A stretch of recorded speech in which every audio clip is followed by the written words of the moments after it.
Time is running out. There are only 24 days left before we enter the new millennium. Are we ready? Some Monroe County public service officials say we are. RG&E assures us we will have heat and electricity as we roll into the year 2000. And if you're concerned about water and sewer, the Monroe County Pure Waters Agency contends they are glitch-free. And as an added measure, there is a backup water supply and generator. As for the phone lines, Frontier Telephone has been working for months to ensure we have open lines for communication. And for those who will party like it's 1999, police officials are taking extra precaution. In some people's mind, the end of the millennium, and as a result, we need to prepare for such overly zealous partiers, if you will. Other than that, though, we do not expect any major breakdowns in communications or anything along those lines. Many of the public services in Monroe County are Y2K compliant, ready for the year 2000. Also, the county's Office of Emergency Preparedness has set up a task force New Year's Eve as a precaution. You know, I want to emphasize that we see this as a precaution, that we don't anticipate there will be any kind of wide-scale failure of any major system. Yeah, I just asked her, would she like to stay home or go to a New Year's Eve party? And Kathy Batista and her family won't be singing Auld Lang Syne Far From Home this year. Instead, she and hundreds of other Pittsford families will celebrate together at a family-style New Year's Eve party. you think that you're going to do something so spectacular, and when you realize it's just family that's important, and not going on a trip or not being out of the country, just being together. We got our cards. How about our gift bag? For Tina Ringo and her family, New Year's Eve will start at a Town of Henrietta family party, then move to the family living room, where they'll watch the ball drop. My parents are coming up to spend the night with us. And after that, we're probably just going to hang around, play some games, and, you know, drink until the new year. Probably go to bed at midnight. Make sure the lights stay on. To make those at-home celebrations seem all the more authentic, why not pick up a couple feather tiaras to make your party more complete, or even a party in a box? From noisemakers to kazoos, complete party kits are selling fast at party supply stores. So are Millennium cameras and bottles of sparkling wine. It isn't Times Square, but at least your party will look like it. These monitors are the lifeline between patients and their doctors. They track vital signs, including heart rate, respiration, and pulse. Many of them had to be replaced at area hospitals, some as late as this week, because they weren't Y2K compatible. The last thing you would want are 16 patients in an ICU on ventilators, and when the time came around, the ventilators all of a sudden either stopped working or became dysfunctional. And that's obviously a quality concern issue with patient care. So I don't think we have to worry about any of those things. Everything's been checked thoroughly. Local hospitals have been working on Y2K contingency plans for the past year. At Highland and Strong hospitals, they have tripled the staff that will work on New Year's Eve in the emergency department, just in case there's a problem. I think some people are nervous. I'm not that nervous. Highland has done a lot of gearing up for this. I myself, I am on duty all New Year's Eve into the new year, as are many of the clinical chiefs, so that as problems arise, they're readily available. The Y2K contingency plans for many hospitals fill thick spiral notebooks. They have checked and tested thousands of pieces of equipment. We have our generators tested. We have full fuel tanks in case the electricity goes out and we have to use those generators. So we're, again, prepared. I expect the routine minor glitches, but I don't expect any significant impact in patient care. Shoppers may be picking up some extras over the next 3 weeks. With the overall effect of Y2K still uncertain, having a supply of items like bottled water is an idea that many people are warming up to. Probably eventually I'll be getting water and maybe some batteries. Other than that, maybe a little extra money to, just in case something does happen. For those interested in going beyond the basics, there are survival stores. At Iron Mike's Military Exchange, large fuel and water containers have sold well, but there has not been a major rush in sales. I think it's been very average. It certainly hasn't been, like I said, most of the people are just absolutely ignoring it. which I think is the worst thing. I think even the president's saying it, just prepare a little bit. Thornton says many of the items people are buying for Y2K will not go to waste, regardless of what happens January 1st. One example is military-style MREs, or meals ready to eat, which have been selling well. If you should pick up an MRE and wind up not needing it for Y2K, that's okay, because they're good for up to 10 years. While sales suggest that most people are procrastinating, some already have their supplies. I have a lot of that now. I keep ahead, yeah. I expect there'll be some problems on and off. I mean, they'll take time to solve them, but I don't think it'll be long term.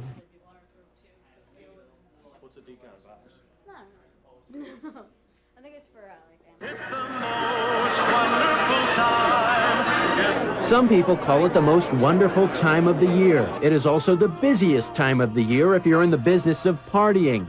Todd Hall has been a DJ for 15 years. He says there has been a noticeable slowdown in large companies throwing holiday bashes, but he still spins music at plenty of celebrations. Smaller companies are still going strong. They like to have a good time, and they'll get out there and party, and the enthusiasm is infectious, and you'll see that in a lot of the parties going around. By not having holiday parties, major companies are looking at major savings. Xerox says worldwide, their holiday parties would have cost the company $2 million.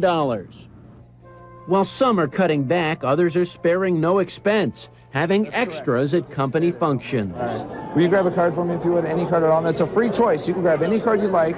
I don't care what. Despite some major corporations not shelling out the money, the banquet business has been busting for some owners. We at Mario's experience really absolutely no changes. As a matter of fact, this year our business in the banquet business has increased dramatically, comparatively speaking, of other years. Joe Yamas of the Grill at Water Street is one of a handful of people in this country to earn the title of Master Sommelier. That means he knows wine. At our request, Joe put together a panel of 5 local wine experts for a blind test of sparkling wines. But it appreciates. The idea was to help you choose, if you choose, to sip champagne to toast the year 2000. And we still have bubbles on 1 and 3, fairly strong. In the competition today, a $10 bottle from Washington State, a $13 bottle from New Mexico, a $15 sparkling wine from Dr. Frank in the Finger Lakes, then 2 from France, true champagnes, one $29, the other $150 per bottle. Remember, they don't know which is which. They're picking by taste, not label.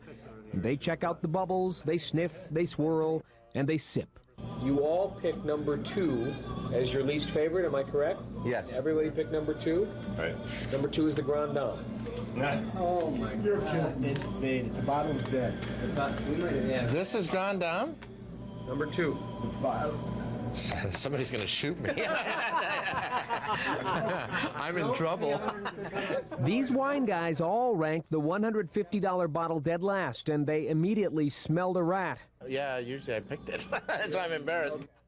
They're convinced they got a dud bottle, something that can happen with roughly 1 bottle out of every 2 cases. The favorite? 3 picked the 1989 Chateau Frank from the Finger Lakes. It's not just Dr. Frank. Fox Run, Glenora, they're all doing a great job down there, and the wines are reasonably priced. In the $10 to $20 range, you can find some excellent, as we did here with the Dr. Frank, some excellent champagne, sparkling wines, as we're supposed to call them here in New York State. Every one of these wine experts agreed price takes a backseat to what really counts. A fine champagne is the one you like. Every person decides for themselves. It's your taste that decides what's good or not. You're watching a performance of the Rochester Skating School, just one of the attractions being used to draw people to the ESL Center for a New Year's Eve family celebration. Well, in the last few days, a number of big events have been canceled for the Millennium, and those were not family targeted. I believe that I'm hoping that we'll get 1,000, 1,500 people in here enjoying the various activities that are planned. The big party planned for the Rochester Riverside Convention Center has been canceled, in part due to poor ticket sales. Now, some seem to think that this is an indication that people are opting for more family-oriented events to ring in the new millennium. And what can be more family than a church? Here at Mount Olivet Baptist Church, they're expecting 300 to 400 people for a special New Year's Eve service. But because this is a special New Year, we think we would probably have a maximum turnout for this watch night service. A recent study shows that 36% of those surveyed said they prefer to spend the holiday weekend at home with family and friends, and 76% are refusing to travel that weekend. That's why major airlines are cutting their holiday flight schedules. Meanwhile, Maluda is hoping those staying in town will spend a little family time at the ESL Center. Everybody's so busy nowadays that to get an opportunity to spend some fun time with family, I think that's appealing. Christina Hange's regular flight home from college through the Philadelphia airport was not quite routine today. The only thing is that they took away the pepper spray, which I've carried on flights with me before, but at this time they just decided that it is a personal weapon. While many larger airports are putting their high security plans into place, Rochester's airport director says there has been no call from the FAA for changes here. We're not an international gateway city. We're not necessarily a point where quote-unquote terrorists would be entering the United States. We'll be doing what we normally would do at the airport. And you're not back here carrying any items given to you by anyone unknown to you? Passengers here will still have to undergo security checks at the ticket counter and at the terminal. The federal government recently required other changes you won't see. The changes the FAA has made at airports like ours is that no baggage can go into the belly of a plane if passenger for that baggage isn't on the aircraft. Those traveling through major cities may be asked to allow inspectors to search their luggage. The FAA warns passengers may also be forced to unwrap Christmas presents. Glenn Samuels, who travels weekly for business, expects and welcomes these extra steps. I'm looking forward to seeing some more. It would make me feel a little bit better just knowing that they have been doing something about it. You know, we're just being precautious. As the beginning of a new millennium looms, local banks say they are ready. ESL Federal Credit Union installed Y2K compliant computers 4 years ago. Last month, the bank sent out this flyer to assure its members their money is safe. We are ready for this. We've been planning for it for a long, long time. We knew that it was coming and we knew how to fix it. We have fixed it. Our systems are tested. They run extremely well. No one is expecting a run on the bank. It's probably a good idea maybe take a couple $100, but to close out your bank account and whatnot, I don't think there's any need for that at all. Even those who remember the Depression aren't worried. I feel my money's safe and I have no problems. I think everything's going to go pretty smoothly. I'll draw a little money out of the bank just in case, but I doubt if we have any problems. Despite their best assurances, banks know there will be people taking out extra cash this week. ESL began retooling their ATM machines earlier this year so they can hold more money. And the credit union says its currency orders have been filled to the brim. Extra workers will be on hand just in case they're needed. We will be here. I will be here, and I think we're going to enjoy the evening, frankly, because I don't think we're going to have much to do. I'm just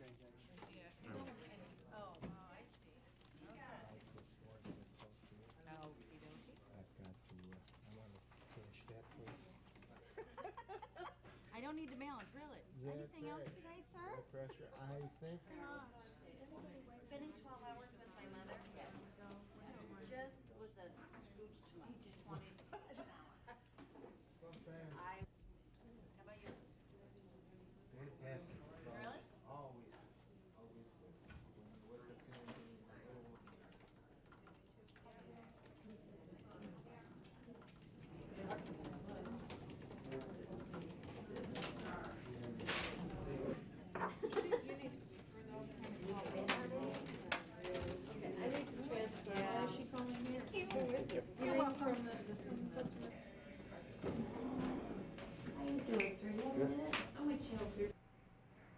Earlier this month at the Auburn Correctional Facility, prison officials found this homemade bomb, a thermos packed with butane lighters. Live ammunition and gunpowder were found at other prisons around the state. Prisons experience problems every day, but Albany is keeping a close eye on the situation in light of a threatened inmate strike. The Corrections Officers Union admits its members are concerned. Well, any little thing could set these places off. So that's why it's very important that everyone take a prison very serious. You know, and any little thing that you find out of the ordinary, we do want to investigate fully. A state corrections department spokesman told us, "We take all rumors seriously." But he added there are many other ways to get Albany's attention than improper disruptions of facility operations. This newsletter was recovered at Auburn. It urges inmates to hit Albany in the pocketbook by wasting food, slowing down production at prison work facilities, and boycotting commissaries. If anyone fails to obey, the letter warns the inmate will be sanctioned by whatever measures are most appropriate at the moment. The Correctional Association of New York, an inmate advocacy group, says prisoners are fed up with Governor Pataki's parole policies, cuts in prison programs, and low wages. Inmates complained about similar issues before the Attica uprising in 1971.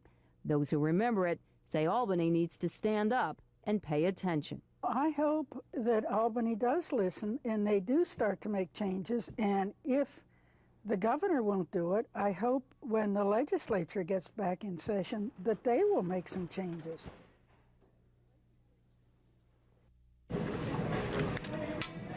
Some retailers say they have been busy. People are getting ready for Y2K. We sell 5-gallon jugs of aqua pure water, and the customers coming in buying 5-6 jugs at a time.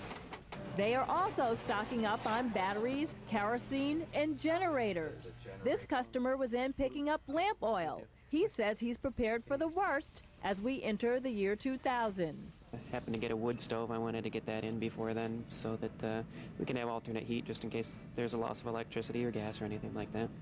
Paula Ludwig and her family were shopping for household fixtures. She says they have done nothing to prepare for Y2K. With Christmas and everything, haven't had time. Figure we won't get into the hype of it, and then maybe it just won't happen. But in case it does, county officials say they are ready. And as a precaution, the Office of Emergency Management is setting up an operations center. We'll be doing what we always do, and that is, again, assessing and monitoring the situation, the circumstances in the community.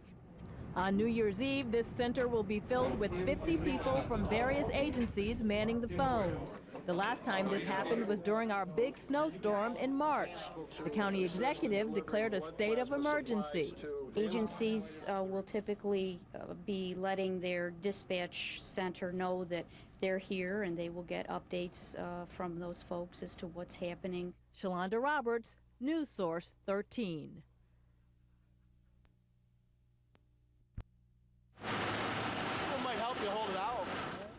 Workers put a huge television screen over Main Street this morning. It will show New Year's Eve celebrations from around the world to the people partying downtown tomorrow. But that's not all they will see or hear. 5 minutes to midnight, the church bells will ring across the community. And then at 30 seconds to midnight, the strobe lasers will shoot from various downtown buildings. Wow. And then comets go off from the Court Street Bridge, and then the biggest fireworks Rochester's ever seen. $50,000 worth of fireworks, 5 times the show we watched downtown last 4th of July. Some will watch from the 21st floor of First Federal Plaza, the old Changing Scene restaurant. The new Rochester Magazine is throwing a party here. Part of the $75 admission will go to the Al Siegel Center. It's basically about the only 360-degree view of the city you're going to get up here. You can walk around and see everything. Front row seat to the fireworks. We've got just about everything from music and dancing to open bar, food all night long, and it's a great cause to benefit the Al Siegel Center. In Henrietta, the Dome Center is being decorated for a family celebration. They'll ring in New Year's at 9, followed by fireworks at 9:30. 3 communities will celebrate together at SUNY Brockport's Seymour Union. People in Clarkson, Sweden, and Brockport have been working on this bash since 1998. Are you going to have any energy left to party tomorrow night? Boy, I hope so. I think after everything's delivered, the speeches and the presentation, I think we'll be good to go. So I'm looking forward to it. It was an early March storm that caught us all by surprise, a blizzard that paralyzed the city for days. Governor Pataki declared a state of emergency in Monroe County. From cold to hot, the summer drought had farmers praying for rain, trying to save their crops, as homeowners were trying to save their lawns. A local company cast a shade when it announced it would no longer make Ray-Ban sunglasses in Rochester. The Luxottica plant shut down operations on Paul Road, laying off more than 100 employees. Layoffs came at Kodak when the photo giant announced its Elm Grove plant in Gates was on the selling block. Another fixture in town was sold this year. City Brewery Company bought Genesee Brewery and plans to continue bottling beer on St. Paul Street downtown. And just a few blocks away on Main Street, perhaps our most visual story of the year, the implosion of the old Hotel Rochester. The 91-year-old building came down in less than 9 seconds. In 90 minutes, the Rochester Rhinos surprised the soccer world by taking home the U.S. Open Cup. And local children were just as surprised to finally catch a Pokemon. A fast food chain restaurant cashed in on the craze, offering the hot toy with a kids' meal. And that's a look at some of our top stories from the past year. Mary McCombs, News Source 13.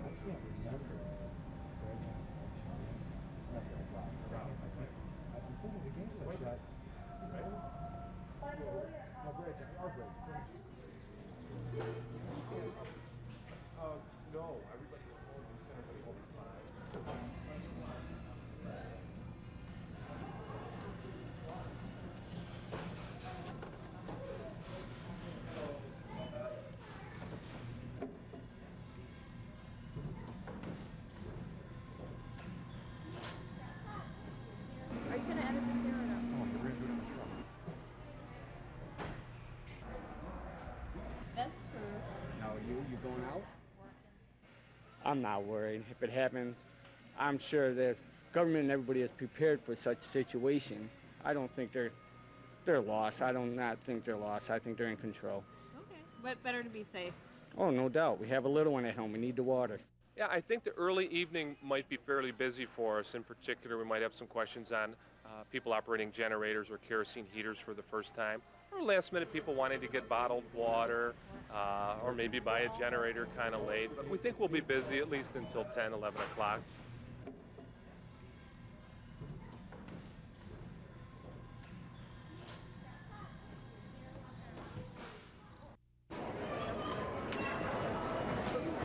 People are shopping like it's the end of 1999. And of course, it will be in about 24 hours. Oh, we got candles, we got water. We've been hearing so much about things. We just thought it was important that we were prepared in case something did happen. There definitely has been, an increased number of customers and such in the store. Customers that are preparing for the year 2000. I buy more fruits and lots of bread, some extra food that I normally wouldn't buy. Other items people are buying? Soup. The shelves are down to a bare minimum. And shoppers are also putting a dent on tuna. And for those who like it fresh, seafood has also been a hot seller. But food is not the only hot selling item. The owner of Marketview Liquor says business has been booming. Well, it's typically New Year's is a big champagne week, obviously. This year, our champagne sales throughout the month are way up compared to previous years. That might be because many people are making plans to ring in the new year at home. Man, a lot of things they're having are a little bit expensive. I think they're doing a little bit more than maybe they should. So some champagne and lobsters may be the recipe for cooking up a nice, quiet evening at home. We're staying in this New Year's, and we have a newborn, and we're going to hopefully get him to bed early and bring in the Y2K together to start the new millennium.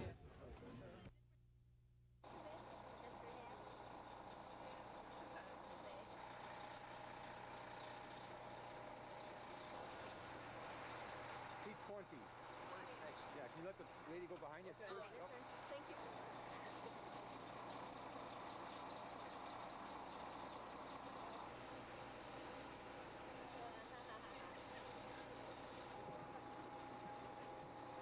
New York. New York City is the place to be. Why? Well, just because it's going to be the biggest party anywhere, pretty much, that we can get to out inside the United States. Do you feel the same way? Yeah, I actually always wanted to see the New York City on New Year's Eve. I'm from Finland.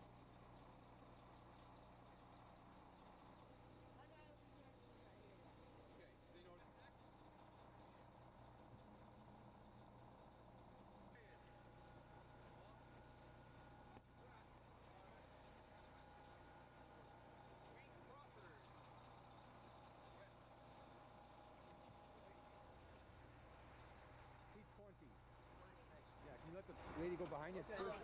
Thank you.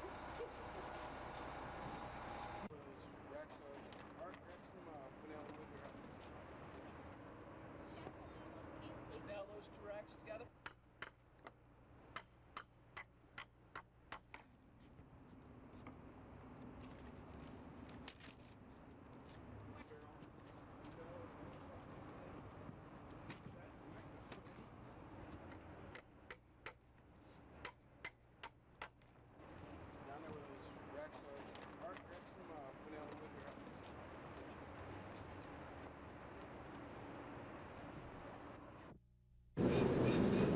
We are in downtown Rochester at Worldwide News, where you can see there are a line of people behind me buying a special lottery ticket. It's the New York Millennium Million, a once-in-a-lifetime chance to win $100 million. It's one night, one dream, and one big jackpot. If you play, $2 and 6 lucky numbers is all you need to win $100 million. The New York State Lottery created the Millennium Million tickets in honor of the new millennium. Sales for the tickets began December 5th, but merchants say sales have skyrocketed the last 2 days before the new year. So, of course, we asked those buying tickets, what would they do if they won $100 million? Probably go back to Florida and relax and enjoy my golden years. If I won $100 million, I'd make sure that my family, first of all, was set up right, and then I'd give some away, of course, and then save the rest. Of course, I wouldn't miss my chance at winning $100 million. And if I won, I too would take a special trip, take care of the family, and of course, don't expect me in work tomorrow. For News Source 13, I'm Shalonda Roberts. Like a minute, I guess. I don't know why, but... I got the perfect thing for you to scream, too. Scream in a minute, all right? So scream like Happy New Year's, and you guys have to scream. That's a good idea, honey. He's getting you guys. Happy New Year! All right, guys, let's go skate. All right, guys, let's go skate. Oh, I'm trying to stay warm. It's so cold out here. Great interview. He's going to ask you to homeboy. We are here at the Xerox Y2K Command Center in Rochester, where they have been watching midnight march across the globe. Things got off to an early start here this morning, as the company has been monitoring 17 different sites in 17 different time zones throughout the world. The first one they had their eye on was in New Zealand, where at 6 a.m. Eastern Time, midnight struck. And the night will be a long one here. Actually, it'll continue well into the morning until midnight strikes in Hawaii, which will actually happen at 5 a.m. tomorrow. Employees here have been both making and taking telephone calls throughout the morning and throughout the day to all their different sites across the globe. Each site has a checklist that they have to go through to make sure that all of their critical systems are functioning properly. Sandy Lutrario is the director of the Y2K Command Center. She's been supervising things. Sandy, how have things gone across the world so far? Well, we're really pleased. Things have been going real well across the world as we've continued to monitor and to talk to our other command center sites. So we're real pleased. It's looking good so far. Okay, good luck the rest of the night. Thank you, Sandy. And the night is not over at midnight, of course. They'll be watching their Y2K systems well into the first quarter of the year 2000 to make sure that as employees come back to work and all Xerox systems become functional and up and running, things run smoothly. Reporting from the Xerox Y2K Command Center, Peter Robbins, News Source 13.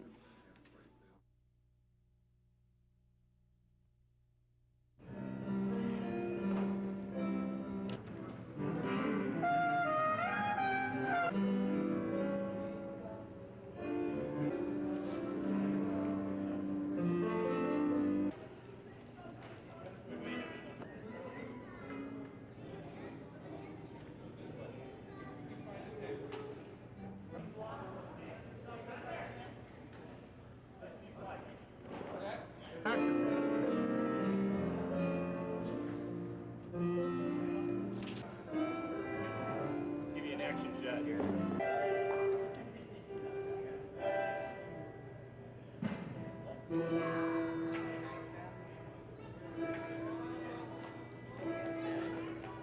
And make sure to Administrators at St. Paul's Lutheran Church use computers in their day-to-day routine. Recently, the church placed its files on backup disks just in case. We are a little concerned about our computers themselves because they're fairly old relative to the technology of today, and because of that, we just have to say this may happen. So we'll find out. While churches get ready for Y2K, some are treating the new millennium as an opportunity. Pope John Paul II has declared the year 2000 a great Jubilee year, giving it special significance. It's a year of special prayer. It's a year of trying to reflect on the meaning of life. The Holy Father has encouraged us to reconcile with people, to try to have right relationships with people throughout the world. Many churches are also using the new year to re-emphasize traditional teachings. Fear not, for God is acting here. And certainly the God that I've come to know is not a God who is going to act in any way that's going to harm his creation or do something that's going to take away from what we already have. Spreading the word, just one way to treat the new year as a new beginning. Peter Robbins, News Source 13.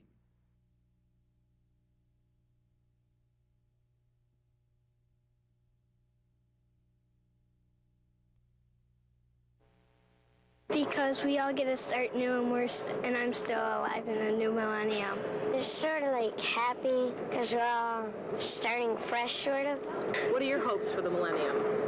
Like, not to have so many, like wars and everything.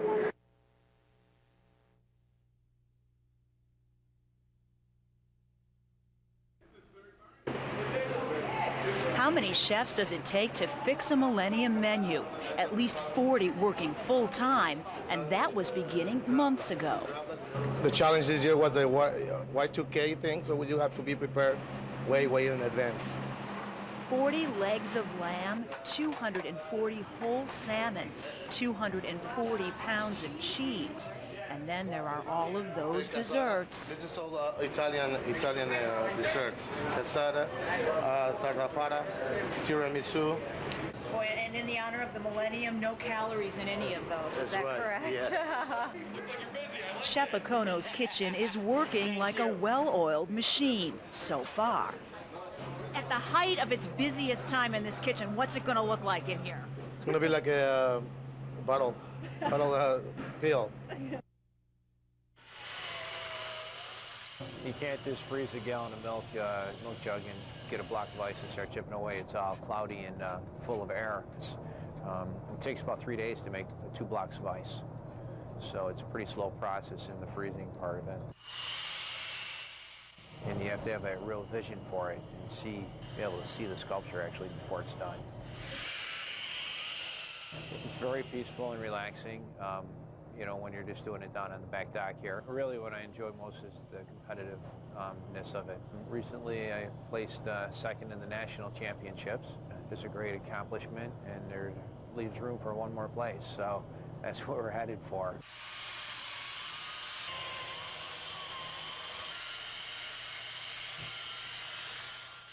It's when the piece is done and up on display, it's the oohs and ahs, you know, and the people that are satisfied, that's what matters.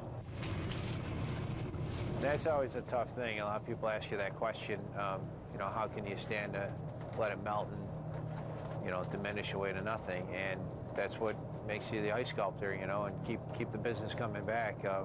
It's gone.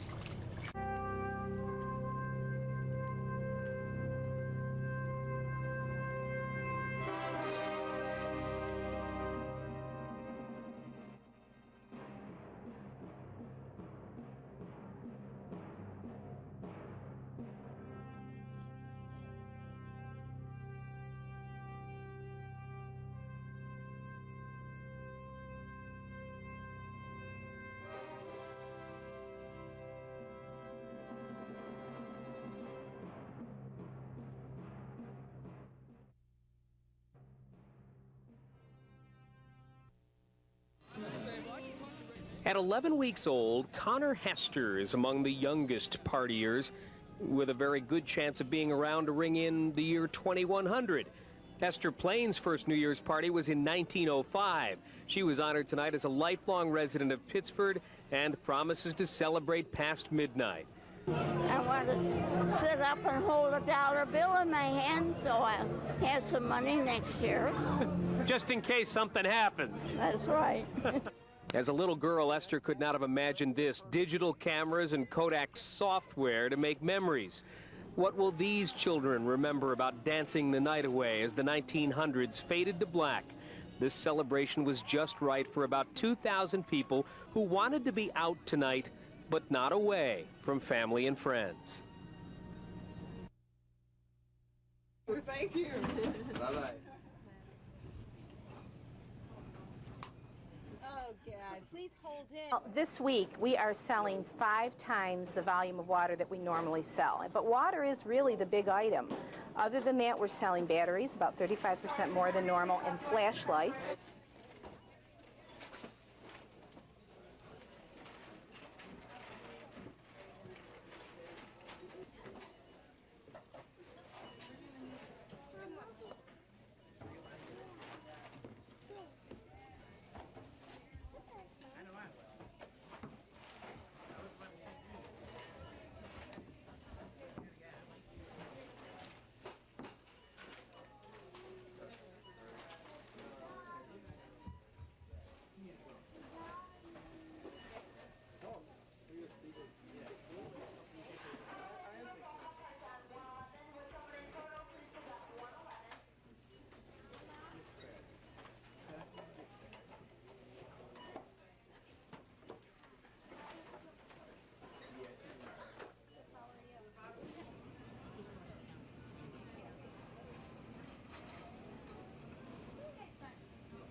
Rochester police are ready for New Year's Eve. They're hoping it's going to be quiet downtown, but they are expecting a big crowd. They expect thousands of people to turn out.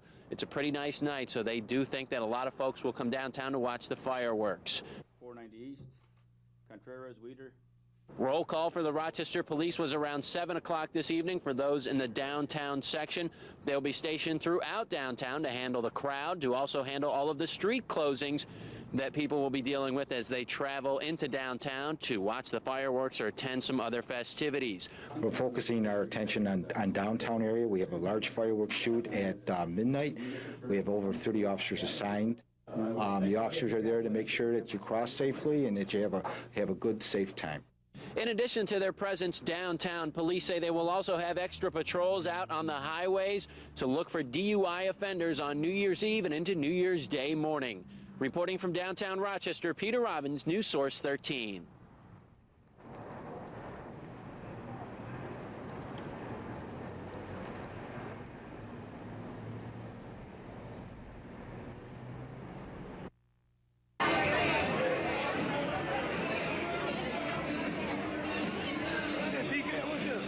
Tell everybody the truth. Hey, everybody looking right over here. Happy ones, big ones. There's one.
was an opportunity to celebrate the New Year with the whole family.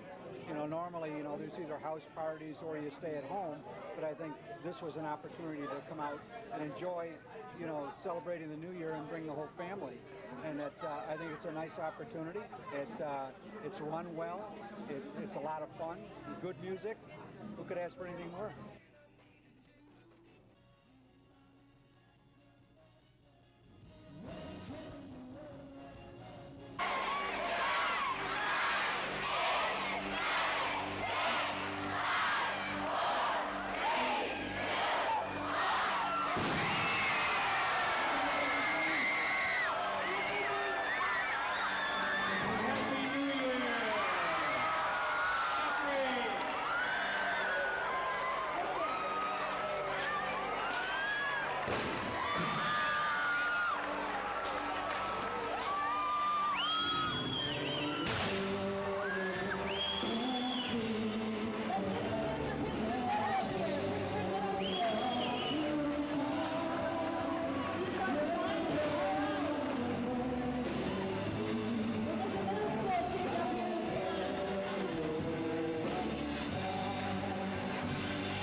New Year's 1999 lived up to its promises, boasting the most elaborate fireworks Rochester has ever seen.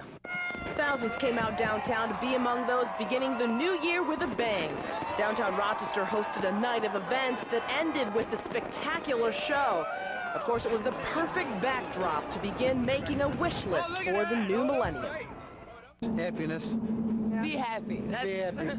Yeah. I hope we have an era of peace in the world. That's what I'm hoping for. With the stroke of midnight now come and gone, as one reveler put it, we finally made it. In downtown Norma Holland, News Source 13.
At the RG&E Command Center, 3 years of preparation for the Millennium Bug made for a relatively easy night.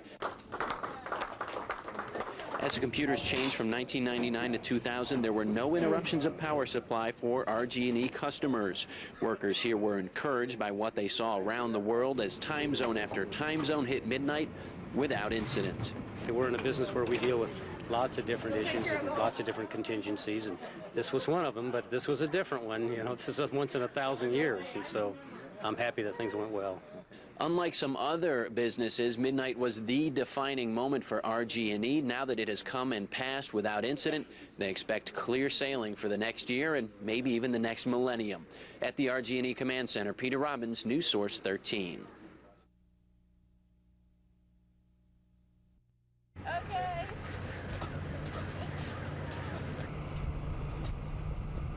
Millennium Sunrise. Okay. Yeah. Good morning.